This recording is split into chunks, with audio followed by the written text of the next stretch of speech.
अमळनेर शहरात ईद मिलाद निमित्त काढण्यात आलेल्या मिरवणुकीदरम्यान गांधलीपुरा पोलीस चौकीजवळ अचानक दगडफेकीची घटना घडल्याने शहरात काही काळ तणाव निर्माण झाला। मिरवणुकीदरम्यान अचानक दगडफेक झाल्याने 2 इसम गंभीर जखमी झाला असून त्याच्या डोक्याला जबर मार बसला आहे। जखमी इसमास तातडीने ग्रामीण रुग्णालयात उपचारासाठी हलवण्यात आले आहे। या प्रसंगी नागरिकांमध्ये भीतीचे वातावरण निर्माण झाले होते, मात्र पोलिसांनी त्वरित परिस्थिती नियंत्रणात आणली। शहरात गणेश विसर्जन व ईद मिलाद पार्श्वभूमीवर स्थानिक अधिकाऱ्यांसह एकूण 17 अधिकारी, 132 पोलीस कर्मचारी, 90 होमगार्ड, 3 दंगा काबू पथक, 2 स्ट्रायकिंग फोर्स असा बंदोबस्त तैनात होता। शहरात तणावपूर्ण शांतता आहे। या प्रकरणी अमळनेर पोलीस ठाण्यात रात्री उशिरा गुन्हा दाखल करण्याची प्रक्रिया सुरू होती। या संदर्भात अधिक माहिती जिल्हा पोलीस अधीक्षक डॉक्टर महेश्वर रेड्डी यांनी दिली आहे। अमळनेर शहरामध्ये आज एक मिरवणूक चालू होत्या।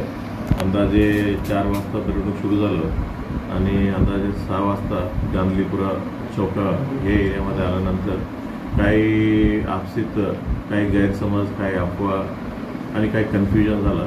त्याच्यामधून काही तणावपूर्ण वातावरण फक्त 2-4 मिनिटांसाठी झालं होतं। मग लगेच त्याच ठिकाणी पोलिसांचा खूप मोठा बंदोबस्त तैनात होता। मग त्या पूर्ण इश्यूला आणि पब्लिकला कंट्रोल करण्यात आलेलं आहे आणि त्या विषयावर जे कोणी असं क्रिएट केलेलं आहे त्या विषयावर गुन्हा दाखल करण्याची प्रक्रिया चालू आहे आणि जे कोणी आरोपी असतील त्यांना आरोपींना देखील आम्ही लवकरात लवकर अटक करणार। सर, आतापर्यंत किती लोकांना अटक केली ते आयडेंटिफाय करणं चालू आहे। एकदा आयडेंटिफाय केल्यानंतर एक्झॅक्टली मला सांगता येईल।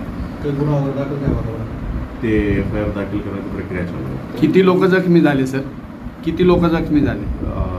ती जखमीची पण माहिती घेतो आपल्याला सांगेल।